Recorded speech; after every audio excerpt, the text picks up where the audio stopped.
नमस्कार, विंध्या टाइम्स में आपका स्वागत है। आज की बुलेटिन की खबरों के साथ हाजिर हुए हैं। पहली खबर की बात करते हैं। रीवा जिले में बीते दिनों हैजा फैलने के कारण 2 ग्रामीणों की मौत की पुष्टि की गई। सिरमौर जनपद में हैजा से 2 मरीज मिले थे, जिसके बाद अब बैकुंठपुर अंतर्गत माडो आदिवासी बस्ती में भी 3 लोग उल्टी दस्त के शिकार हो गए हैं। मरीजों को सिरमौर स्वास्थ्य केंद्र में उपचार के लिए भेजा गया है और प्राथमिक उपचार में हैजा की आशंका जताई गई है, लेकिन अभी जांच पूरी तरह से सामने नहीं आई है। इस खबर के बाद बीएमओ के साथ मेडिकल टीम गांव में लोगों की जांच कर रही है, जिसके साथ बैकुंठपुर पुलिस भी बराबर सहयोग कर रही है। मेडिकल टीम लोगों की जांच कर यह पता लगाने की कोशिश कर रही है कि क्या वाकई गांव में हैजा फैला हुआ है या नहीं। जैसे जैसे पंचायत चुनाव और निकाय चुनाव की तारीख पास आ रही है, जीत के लिए प्रत्याशी जोर आजमाइश कर रहे हैं। इस बीच रीवा जिले के रायपुर करचुलियान तहसील के पहाड़िया ग्राम पंचायत में शासन प्रशासन के नियमों को दरकिनार कर आचार संहिता लगने के बावजूद सरपंच पद जीतने के लिए पहाड़िया के पूर्व सरपंच द्वारा आवास योजना का फॉर्म भराकर लोगों से वोट मांगा जा रहा है। लोगों द्वारा वीडियो जारी कर इस बारे में जानकारी दी गई। रहवासियों का कहना है कि पूर्व सरपंच ग्रामीणों से फॉर्म भराकर यह कह रहे हैं कि आपका फॉर्म आवास योजना का भर चुका है, आपका नाम आ चुका है और पैसा ट्रांसफर होने वाला है, इसलिए आप मुझे वोट दीजिए। पूर्व सरपंच ने वोट मांगने का यह अलग और नया तरीका अपनाया है, जिसकी जानकारी मीडिया कर्मियों से रीवा कलेक्टर को भी लगी, जिस पर रीवा कलेक्टर ने मामले से संबंधित वीडियो फोटोज मांगे हैं और कहा है कि इस पूरे मामले में जांच कर कार्यवाही की जाएगी। रीवा कलेक्टर एसपी द्वारा आज पीसीपीएनडीटी की बैठक ली गई, जिसमें प्रशासन को यह जानकारी मिले कि बॉर्डर के पास भ्रूण हत्या को अंजाम दिया जा रहा है, जिस पर रोक लगाने के लिए प्रशासन ने मेडिकल टीम गठित कर पूरे मामले में जांच के निर्देश दिए। रीवा कलेक्टर ने जानकारी देते हुए बताया कि कुछ एनजीओ हैं जो इस मसले पर काम कर रहे हैं और कार्यशाला आयोजित कर लोगों को जागरूक किया जा रहा है। इसके अलावा प्रशासन बॉर्डर के पार जिला प्रशासन से बात कर भ्रूण हत्या की घटनाओं को रोकने में सहयोग भी मांगा गया है। इसके अलावा बीएमओ द्वारा बॉर्डर के पार तमाम अधिकारियों और बीएमओ के साथ बैठक कर घटनाओं को रोकने के लिए काम किया जा रहा है। हम लोगों ने अभी पीसीपीएनडीटी की बैठक की है और इसमें हम लोग विस्तार से इन चीज़ों पे लगातार बैठक कर रहे हैं। पिछले दिनों ये चीज़ प्रकाश में आई थी कि बॉर्डरिंग एरिया के कुछ लोग जो हैं कि भ्रूण परीक्षण कराने के लिए बॉर्डर के बाहर कुछ इस तरह के सेंटर डेवलप हुए हैं जहाँ पर जाते हैं। इसके संबंध में हमने मिर्ज़ापुर और इलाहाबाद के कलेक्टर्स को भी पत्र भेजा है। इस बैठक में हम लोगों ने निर्णय लिया है कि उसकी एक्टिविटीज़ थोड़ी और बेहतर तरीके से करेंगे। हम लोग उन डिस्ट्रिक्ट लेवल जो बॉर्डरिंग ब्लॉक्स हैं उनके आशा आंगनवाड़ी कार्यकर्ता और जो वहाँ के एनजीओ हैं जो इस काम में लगे हैं, उनके साथ एक कार्यशाला भी अभी आयोजित करने जा रहे हैं, जो अगले हफ्ते उम्मीद है कि उसकी डेट्स हम आपसे शेयर करेंगे। इसके अलावा बीएमओज़ को हमने ये निर्देश दिए हैं कि आप जो बॉर्डर के उस तरफ के बीएमओ हैं उनके साथ आप बैठक आयोजित करेंगे और ये सुनिश्चित कराएंगे कि उन सेंटर्स के द्वारा पीसीपीएनडीटी एक्ट का पालन सख्ती से किया जा रहा है कि नहीं किया जा रहा है। जो फॉर्म जनरेट हो रहे हैं उस फॉर्म का प्रॉपर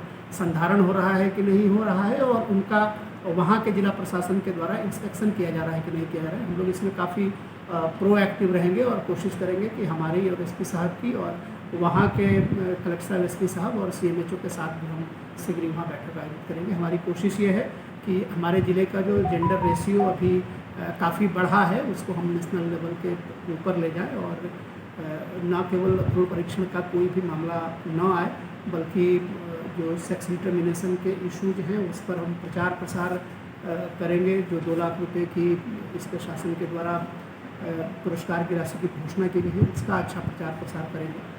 सर, शहरी क्षेत्रों में भी कई जगह हो रहा है, लेकिन पुलिस को सूचना देने पर पुलिस अपने आप को अधिकारित नहीं मानती है और आप मेरे से शेयर किया करें। हम लोग इस पर बहुत ही सख्त है और इसमें सख्त कार्रवाई करेंगे, इसमें कोई डाउट नहीं है। जो जेंडर डिस्क्रिमिनेशन है और सेक्स डिस्क्रिमिनेशन है, इसके ऊपर व्यक्तिगत रूप से मैं काफ़ी सख्त रहूँगा। आप शेयर करेंगे तो उसको सख्ती से। सर, जिले के कुछ अगली खबर की बात करते हैं। रीवा जिले में चुनावी पाठशाला खोली गई है। यह चुनाव पाठशाला आगामी पंचायत और निकाय चुनाव से संबंधित तमाम जानकारियों को साझा करने के लिए बनाई गई है। रीवा कलेक्टर ने बताया कि लोगों को चुनाव से जोड़ने और चुनाव के प्रति प्रेरित करने के लिए पाठशाला खोली गई है। इसके अलावा जिन कर्मचारियों, पॉलिटिकल पार्टी और मीडिया कर्मियों को चुनाव से संबंधित किसी भी चीज में संदेह है तो पाठशाला में आकर वह सारी चीजें क्लियर कर सकते हैं। सुनिए कलेक्टर ने क्या कहा। इस बार चुनाव में एक अनोखी पहल शुरू की गई है, पाठशाला टाइप खोली गई, चुनाव की पाठशाला। क्या उद्देश्य है इसका? इसके दोनों उद्देश्य हैं। एक तो स्वीप की एक्टिविटी के अंतर्गत हम लोगों को चुनाव के लिए प्रेरित करने और जोड़ने के लिए इस तरह के सेंटर सभी अर्बन बॉडी में और सभी जनपद मुख्यालयों पर बना रहे हैं, ताकि एक तो लोग उससे जुड़े। दूसरा, इसके माध्यम से हम उन सभी लोगों के डाउट्स क्लियर करना चाहते हैं जिन्हें इसमें डाउट्स होता है। कई बार हम ट्रेनिंग दे देते हैं, लेकिन बाद में कर्मचारी को किसी चीज़ में कोई डाउट रहता है तो वो या तो फ़ोन लगाता है या किसी से जाके पूछता है या आपस में डाउट शेयर करता है।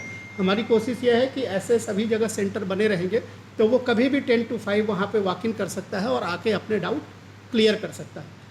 जो पॉलिटिकल पार्टी हैं और जो लोग चुनाव लड़ रहे हैं, उनको किसी भी तरह का कोई कन्फ्यूजन, कोई परेशानी, कोई डाउट क्लियरिंग करना हो तो वो यहाँ वॉक इन करके अपनी बात पूछ सकते हैं।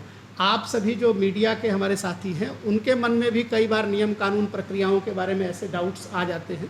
दूसरा, जो रूरल चुनाव है और अर्बन चुनाव है, उनमें कई जगह बारीक अंतर है, क्योंकि वो दलीय आधार पर हो रहा है, ये गैर दलीय आधार पर हो रहा है, तो उसके कारण भी कई बार कन्फ्यूज़न हो जाते हैं। तो उसको भी आप यहाँ पहुँचेंगे। इस तरह के सेंटर्स हम सभी जनपद में भी तैयार कर रहे हैं, सभी नगर पंचायत में भी तैयार कर रहे हैं।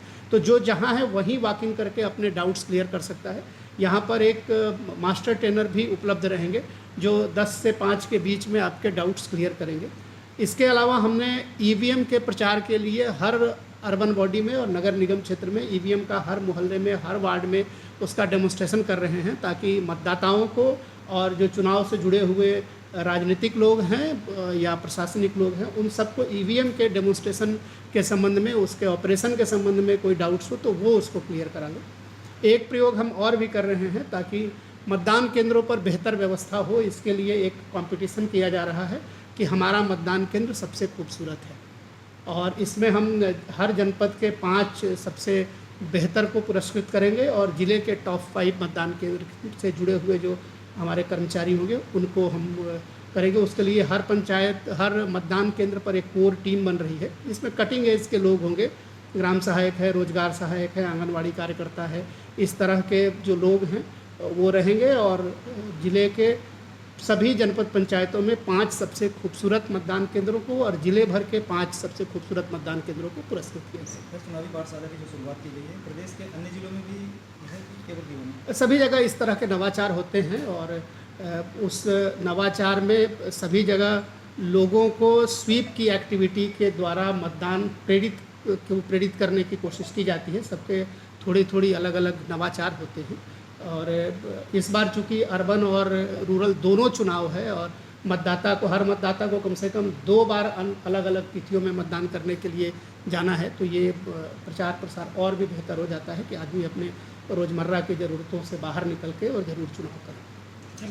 रीवा जिले में विप्र सेवा संघ द्वारा जन कल्याण के लिए धर्मशाला का निर्माण करवाया जा रहा है। रीवा के सबसे भव्य स्थान माने जाने वाले चिरहुलानाथ हनुमान मंदिर के प्रांगण में लगभग 3000 स्क्वायर फीट में धर्मशाला का निर्माण करवाया जा रहा है, जिसमें प्लास्टर तक कार्य पूरा हो चुका है। फिनिशिंग कार्य बचा हुआ है, जैसे लाइट फिटिंग, ग्रेनाइट, दरवाजे, खिड़की का काम पूरा करवा लिया जाएगा। इसका निर्माण कार्य पिछले 6 महीने से चल रहा है। धर्मशाला में 2 कमरे, किचन, वॉशिंग एरिया, बड़ा हॉल, गार्डन और पानी पीने की सुविधा रहेगी। अनूपपुर जिला मुख्यालय से लगे ग्राम बौरीबांध और बरटोला में मानसून की पहली बारिश तेज आंधी के साथ हुई।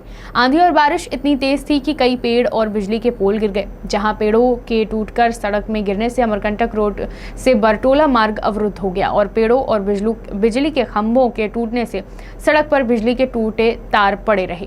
गनीमत थी कि आंधी आने के बाद बिजली की सप्लाई बंद कर दी गई थी, नहीं तो कोई भी गंभीर हादसा हो सकता था। जिस खतरनाक तरीके से पेड़ गिरे और उसके कारण जो कनेक्शन टूटकर नीचे गिरे हैं बिजली के तार, उससे ग्रामीणों को और साथ ही साथ जानवरों को भी नुकसान पहुंच सकता था। लेकिन जब बारिश के मौसम में इसी तरह के तेज आंधी चलती है तो पेड़ों के साथ बिजली के तार भी सड़क पर टूटकर गिर जाते हैं। हालांकि बारिश के कारण लोगों को गर्मी से राहत मिलेगी। बुलेटिन की आखिरी खबर की बात करते हैं। शहडोल जिले में इन दिनों नेत्रहीन बच्चे प्राथमिक शिक्षा ग्रहण कर देश के अलग अलग हिस्से में उच्च शिक्षा ग्रहण कर अलख जगा रहे हैं। नेत्रहीन होने के बावजूद बच्चे मोबाइल, कंप्यूटर, गीत संगीत, योग जैसे गेम खेल रहे हैं और इतना ही नहीं, सामान्य बच्चों की तरह बर्ताव कर रहे हैं। यह बात थोड़ी अटपटी लगती है, पर है नहीं। ये बिल्कुल सत्य है। दरअसल शहडोल की रहने वाली मधुश्री राय एक एक्सीडेंट में अपना पैर खो बैठी थी, जिसके बाद से उन्होंने प्रेरणा फाउंडेशन के माध्यम से जिले के नेत्रहीन बच्चों को ढूंढकर उन्हें अपने पास रखकर निःशुल्क 1 से 8 तक की शिक्षा ग्रहण कराई। जिसके बाद उनके ऐसे कई बच्चे हैं जो देश के अन्य राज्यों में जाकर उच्च शिक्षा ग्रहण करने के साथ ही नौकरी कर रहे हैं, अपना एक मुकाम हासिल कर दूसरों के लिए प्रेरणा साबित हो रहे हैं। प्रेरणा फाउंडेशन द्वारा जिले में एक कार्यक्रम आयोजित किया गया, जिसमें उनके द्वारा पढ़ाए हुए 21 नेत्रहीन बच्चों ने भाग लिया, जो अब देश के अन्य हिस्से में उच्च शिक्षा ग्रहण कर रहे हैं तो कुछ नौकरी कर रहे हैं। ये बच्चे बड़ी ही बेबाकी के साथ मोबाइल, कंप्यूटर, गीत संगीत, योग, चेस जैसे गेम प्रदर्शित कर रहे हैं। आज शहडोल में आयोजित एक कार्यक्रम में सम्मिलित होकर गीत संगीत के साथ साथ योग कर चेस गेम का जबरदस्त प्रदर्शन किया गया। जो बच्चे आंखों से देख नहीं सकते, उनके इन कारनामों को देखकर लोग दंग रह गए। आप CWS में पढ़ने के लिए कब आया और उसके बाद का सफर कैसा? जी, सर्वप्रथम तो मैं अपना नाम बताना चाहूँगा। मेरा नाम विनोद वर्मा है और मैं 5वीं तक गांव में पढ़ाई की। उसके बाद हमारे यहाँ कुछ टीचर्स थे जो ट्रेनिंग करने आते थे, उनके थ्रू हमें पता चला कि वहाँ पे CWSN छात्रावास है शहडोल पे, तो हमें वहाँ से भेजा गया। हम यहाँ आए और फिर 6 से 8वीं तक पढ़ाई किए। यहाँ पे हमें कुछ टीचर्स मिले जिनका योगदान मिला हमें, और हम बाहर जाने के लिए सोचे। जिसके बाद हमने 9th और 10th मनेंद्रगढ़ से किया और 11th 12th और BA मेरा फ़िलहाल BA 3rd ईयर में हूँ मैं। 2nd ईयर का एग्ज़ाम दिया और दिल्ली यूनिवर्सिटी से अभी मेरा BA 3rd ईयर चल रहा है। आज आपने एक रैली में भाग लिया था सुबह जी, तो उसका उद्देश्य क्या था और क्यों रैली निकाली गई थी? रैली में हमने भाग लिया था इसलिए कि ताकि हम लोगों को अवेयर कर सके कि हमारे जैसे स्टूडेंट भी आगे बढ़ सकते हैं और काफ़ी लोगों को ये ना लगे कि ऐसे स्टूडेंट्स कुछ नहीं कर सकते। जिन्हें घर पे रहना पड़ता है वो घर पे ही ना रहें, वो आगे बढ़ें और अपने माँ बाप का भी नाम रोशन कर सके और अपने देश का नाम भी। आज अभी आप लोगों ने क्या क्या प्ले किया है? अभी हमने चेस खेला है और आज सुबह में एक नाटक किया था और अभी कुछ प्रोग्राम्स बचे हैं जो 7 बजे के बाद होंगे। क्या प्रोग्राम होना है?